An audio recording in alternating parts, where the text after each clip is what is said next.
택함받은 자여, 지금 내 마음이 왜 이렇게 흔들리는지 스스로에게 물어본 적이 있는가?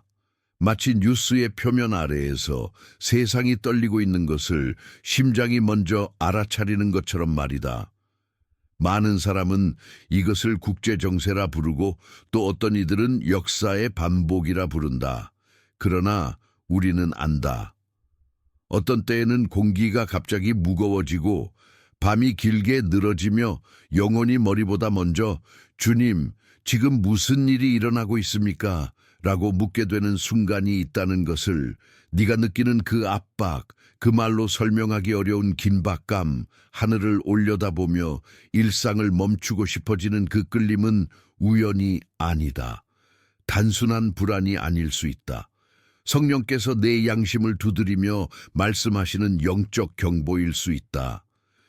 깨어나라. 지금은 잠들 때가 아니다.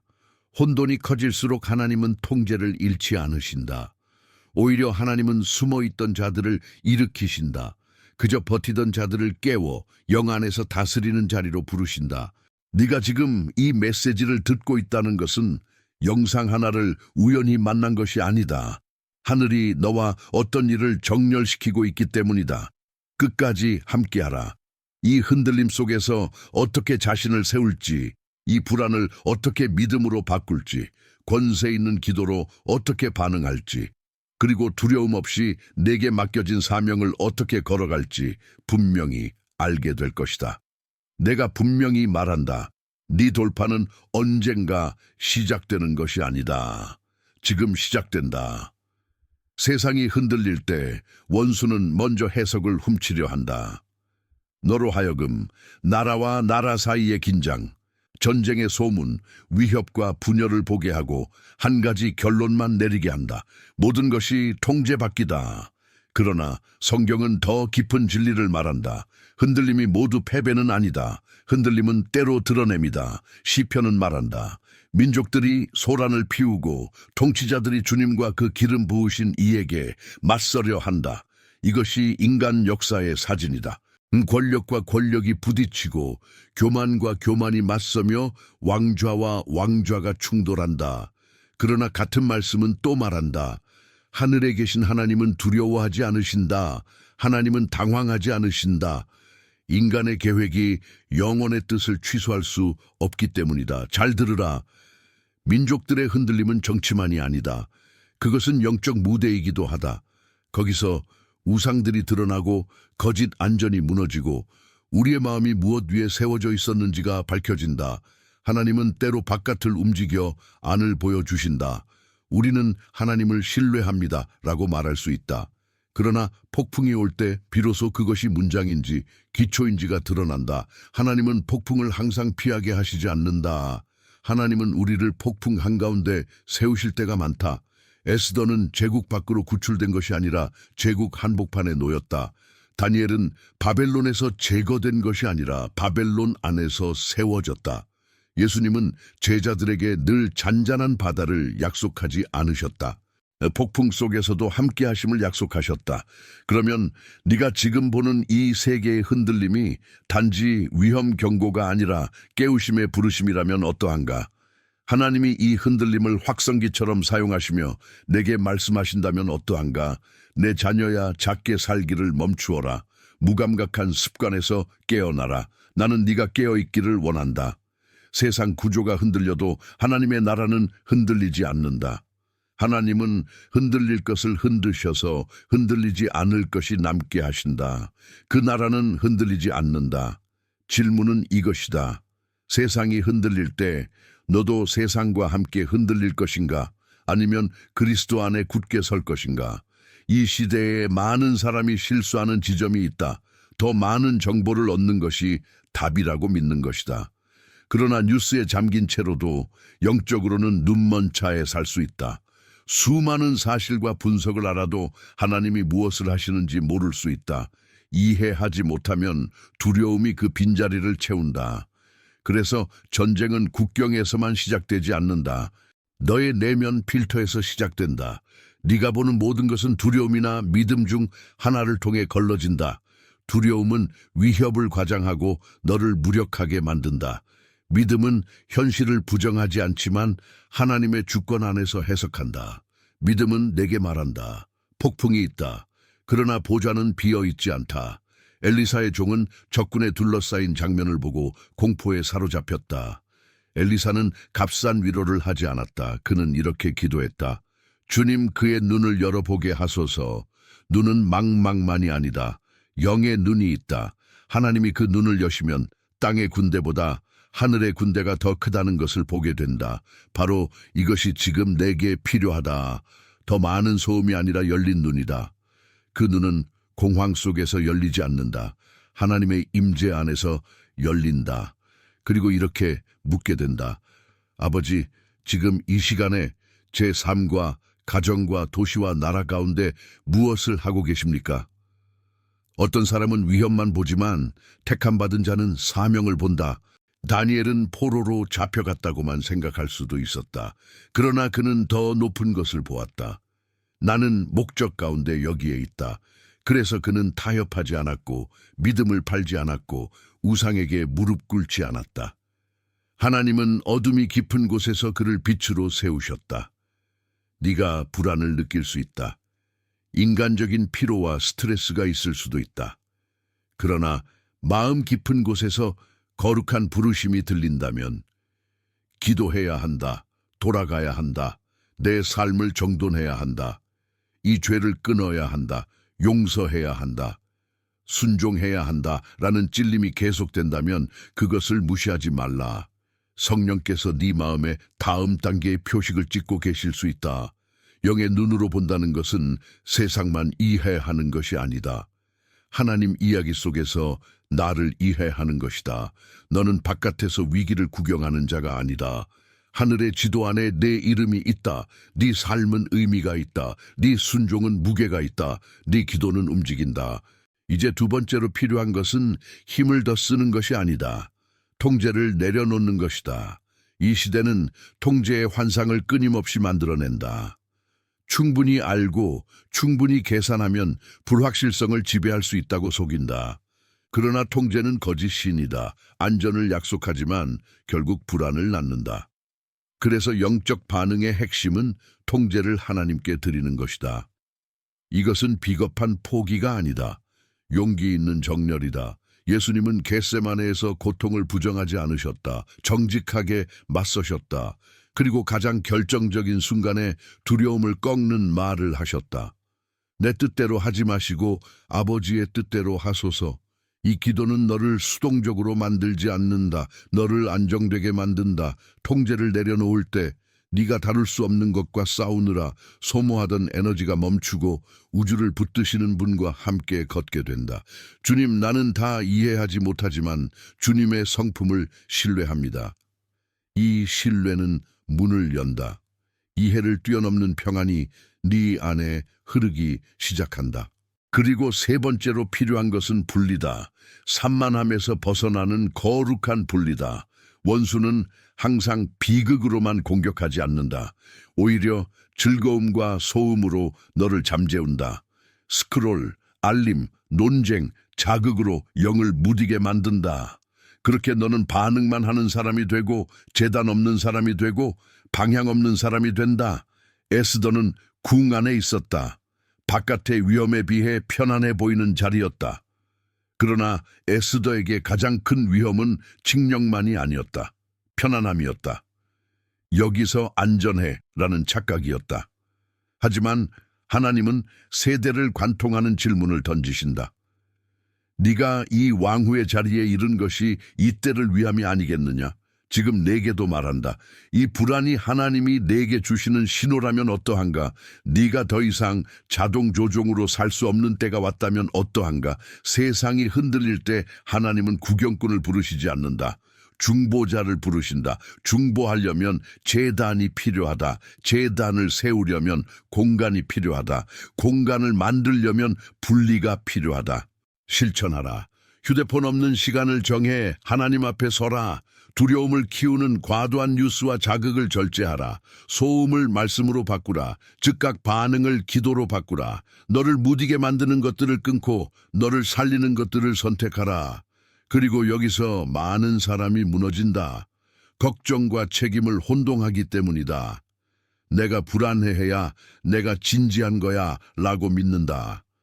그러나 걱정은 아무것도 바꾸지 못하고 너만 소모시킨다. 중보기도는 분위기를 바꾼다. 걱정은 패배 시나리오를 반복하는 왜곡된 기도다. 중보는 하나님의 나라에 맞춘 기도다. 하나님은 이 시간에 영적 해설자를 찾으시는 것이 아니다. 하나님은 틈에 서는 사람을 찾으신다. 하나님은 누군가가 땅을 위해 그 앞에 서기를 찾으신다. 하나님이 약해서가 아니라 하나님이 기도를 통해 땅에서 역사하시기로 결정하셨기 때문이다. 다니엘을 보라. 그는 바벨론에서 버티기만 한 사람이 아니다. 그는 기도한 사람이다. 금식한 사람이다. 말씀을 붙든 사람이다. 시간이 무엇을 요구하는지 분별한 사람이다. 죽음을 부르는 조서가 나왔을 때도 그는 기도를 흥정하지 않았다. 그는 계속 기도했다. 그리고 하나님은 사자의 입을 막으셨다. 이제 네가 깨어야 한다. 너는 그리스도 안에서 권세를 받았다. 이것은 문구가 아니다. 하나님의 나라 현실이다. 너는 가정을 위해 기도할 수 있다. 도시를 위해 기도할 수 있다. 지도자들을 위해 기도할 수 있다. 나라들을 위해 기도할 수 있다. 억울한 자들을 위한 긍휼을 구할 수 있다. 교회를 위한 보호를 구할 수 있다. 무너진 심령을 위한 위로를 구할 수 있다. 방향 있게 기도하라. 그리스도의 통치에서 오는 평안을 구하라. 지도자들에게 하늘의 지혜가 임하도록 구하라. 핍박받는 성도들을 지켜달라고 구하라. 교만과 폭력 가운데 회개가 일어나도록 구하라. 그리고 공허한 허공에 말을 던지는 것처럼 기도하지 말라. 아버지께 드리는 자녀의 기도로 기도하라. 하나님은 들으신다. 지금 이 메시지가 너를 세우고 있다면 네 믿음을 행동으로 고백하라. 좋아요를 눌러라. 그리고 댓글에 네가 지금 기도가 필요한 영역을 적어라. 또 한 가지를 부탁한다. 다른 사람의 기도 요청을 하나 찾아 믿음과 사랑으로 응답하라. 하나님은 공동체를 통해 역사하신다. 하나님은 합심을 통해 움직이신다. 이제 핵심으로 들어가자. 너의 사명이 이 시간에 무엇인가? 다른 사람의 사명이 아니다. 네 목회자의 사명이 아니다. 네가 따르는 누군가의 사명이 아니다. 너의 사명이다. 에스더의 질문은 예쁜 문장이 아니다. 핑계를 자르는 검이다. 하나님은 어떤 시간에는 특정한 사람을 특정한 결정으로 부르신다. 그 사람은 종종 준비되지 않았다고 느낀다. 평범하다고 느낀다. 작다고 느낀다. 그러나 하나님은 유능한 자만 부르시지 않는다. 순종하는 자를 사용하시며 순종하는 길에서 능력을 부어주신다. 너의 사명은 세계적으로 커 보이지 않을 수 있다. 그러나 영원히 가치 있을 수 있다. 직장에서 두려움이 가득할 때 평안의 사람으로 서는 것일 수 있다. 가정의 상처를 용서와 진리로 회복시키는 것일 수 있다. 집안의 재단을 세우는 것일 수 있다. 누군가를 조용히 제자 삼는 것일 수 있다. 모두가 절망을 말할 때 소망을 선포하는 것일 수 있다. 작은 플랫폼이라도 그리스도를 높이는 것일 수 있다. 하나님의 나라는 충성으로 움직인다. 작은 것에 충성할 때 더 큰 것을 맡기신다. 하늘은 네가 작은 것으로 무엇을 하는지 본다. 작은 것은 큰 것을 위한 훈련이기 때문이다. 여기서 거룩한 충격이 온다. 너의 사명의 가장 큰 적은 세계의 위기가 아니다. 미루는 습관이다. 잠잠해지면 이라고 말하는 마음이다. 시간이 생기면 이라고 말하는 마음이다. 준비되면 이라고 말하는 마음이다. 그러나 하나님은 네가 준비될 때까지 기다리며 부르지 않으셨다. 부르심 안에서 너를 빚으신다. 그리고 다음이 중요하다. 너의 사명은 단지 무엇을 하느냐가 아니다. 하나님이 너를 다루시는 과정 속에서 네가 어떤 사람이 되느냐이다. 이것이 너를 견고하게 만든다. 편안함만 약속하는 거짓 복음을 조심하라. 하나님이 함께 하시면 모든 것이 쉽고 안정적일 것이라는 착각을 조심하라. 성경은 다른 길을 보여준다. 하나님은 너를 구원하실 뿐 아니라 너를 빚으신다. 빚으심은 종종 압력 속에서 일어난다. 요셉을 보라. 하나님이 주신 꿈이 있었지만 편한 길은 없었다. 배신, 억울함, 이침의 시간을 지나야 했다. 그러나 하나님은 그 안에서 일하고 계셨다. 지연처럼 보이는 것이 준비였다. 손실처럼 보이는 것이 훈련이었다. 마침내 요셉은 고백한다. 사람들이 악으로 한 것을 하나님은 선으로 바꾸셨다고. 욥을 보라. 그는 모든 답을 갖고 있지 않았다. 그러나 하나님을 놓지 않았다. 그 끝에서 그는 말한다. 예전에는 소문으로만 알았지만 이제는 눈으로 주님을 본다고. 이해할 수 없는 고통이 있을 수 있다. 그러나 밤에 주님을 붙드는 자만 아는 친밀함이 있다. 바울을 보라. 매를 맞고 갇히고 바다에서 흔들리고 끊임없는 반대를 받았다. 그런데도 그는 말한다. 내가 약할 때 강하다고. 하나님의 능력은 인간의 연약함 위에 머문다. 이것은 자존심을 부수고 너를 그리스도께 의지하게 만든다. 영적 회복력은 습관으로 세워진다. 감정이 오를 때만이 아니라 매일 말씀을 붙드는 습관이다. 위기 때만이 아니라 지속적으로 기도하는 습관이다. 혼자 버티는 것이 아니라 건강한 공동체 안에 머무는 습관이다. 겉모양을 지키는 것이 아니라 회개로 마음을 정결케 하는 습관이다. 하나님은 내게 아무 감정도 느끼지 말라고 하지 않으신다. 하나님은 강한 척하라고 하지 않으신다. 하나님은 네가 하나님께 기대기를 원하신다. 밖으로 강한 척하려다 안에서 부서지는 사람이 너무 많다. 하나님의 나라는 반대다. 필요를 인정하면 은혜가 임한다. 이 여정에서 함께하고 싶다면 구독하고 알림을 켜라. 숫자를 올리기 위해서가 아니라 믿음을 먹이는 말씀의 흐름 아래에 머물기 위해서다. 세상이 너에게 다른 말을 할 때 너 자신이 누구인지 다시 듣기 위해서다. 마지막으로 많은 사람이 과소평가하지만 하늘은 결코 과소평가하지 않는 도구가 있다. 바로 내 입이다. 성경은 혀의 생명과 죽음의 권세가 있다고 말한다.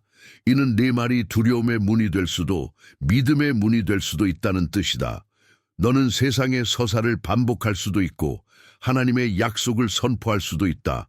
이것은 단순한 긍정이 아니다. 말씀의 선포다. 주님은 나의 목자시니 내게 부족함이 없습니다. 어둠의 골짜기를 걸어도 두려워하지 않겠습니다. 하나님은 내게 두려움의 영이 아니라 능력과 사랑과 절제의 영을 주셨습니다. 나와 내 집은 주님을 섬기겠습니다. 이런 고백은 공기를 바꾼다, 분위기를 바꾼다, 가정의 온도를 바꾼다. 모두가 무너짐을 말할 때 너는 하나님의 나라를 말하라. 모두가 혼란을 예언할 때 너는 그리스도의 통치를 선포하라. 모두가 절망을 선택할 때 너는 하나님께 굴복하고 순종으로 일어서라. 너의 마음에 새길 마지막 그림이 있다. 홍해 앞에 선 순간이다. 앞에는 바다, 뒤에는 추격. 자연의 메시지는 출구가 없다. 그러나 하나님은 말씀하신다. 앞으로 나아가라. 닫힌 바다로 어떻게 나아가는가? 믿음으로 나아간다. 그리고 그 한 걸음을 내디딜 때 하나님은 길을 여신다. 없던 길을 만드신다. 너에게도 그렇다. 내 돌파는 갈등 이후에만 오지 않는다. 많은 경우 갈등 한가운데서 나온다. 내 순종이 다음 단계를 연다. 완벽해질 때까지 기다리지 말라. 세상이 조용해질 때까지 기다리지 말라. 모든 것이 정리될 때까지 기다리지 말라. 하나님이 말씀하시는 그 한 걸음을 지금 내디뎌라. 이제 기도하자. 습관처럼 하지 말라. 진짜 항복으로 기도하라. 하늘의 아버지, 오늘 제 불안과 두려움과 모든 것을 통제하려는 집착을 내려놓습니다. 제가 이해하지 못하는 일들, 제 집과 미래와 마음을 주님께 맡깁니다. 지금 이 시간에 주님이 하시는 일을 볼 수 있도록 제 영의 눈을 열어주십시오. 저를 깨우시고 제게 맡겨진 사명을 분명히 하여 주십시오. 제 마음을 정결케 하시고 제 믿음을 강하게 하시며 주님의 음성에 민감하게 하소서. 권세 있는 기도로 서게 하시고 거룩함으로 걷게 하시며 담대히 순종하게 하소서. 이 세대 가운데 주님의 영광을 위해 저를 사용하여 주십시오. 세상이 흔들릴 때 제 안에 주님의 평안을 세워 주십시오. 예수님의 이름으로 기도합니다. 아멘. 이제 그냥 지나가지 말라. 댓글에 기도 제목을 남겨라. 진짜 이야기를 적어라. 그리고 다른 누군가를 위해 기도하라. 이것은 단지 콘텐츠가 아니다. 헌신이다. 믿음이 연결될 때 기적이 증식한다. 이 말씀이 너의 삶을 흔들었다면 좋아요를 눌러라. 네 마음의 응답을 댓글로 남겨라. 그리고 누군가에게 이 메시지를 나눠라. 누군가는 지금 바로 이 말씀이 필요하다. 이 메시지가 더 많은 사람에게 전해지도록 돕고 싶다면 채널 멤버가 되거나 감사의 마음으로 후원할 수도 있다. 너의 씨앗은 누군가의 기적의 일부가 된다. 너는 단지 보고 있는 것이 아니다. 우리와 함께 영원한 것을 세우고 있다. 이것은 우리의 영적 가족이며 우리는 이제 막 시작했을 뿐이다.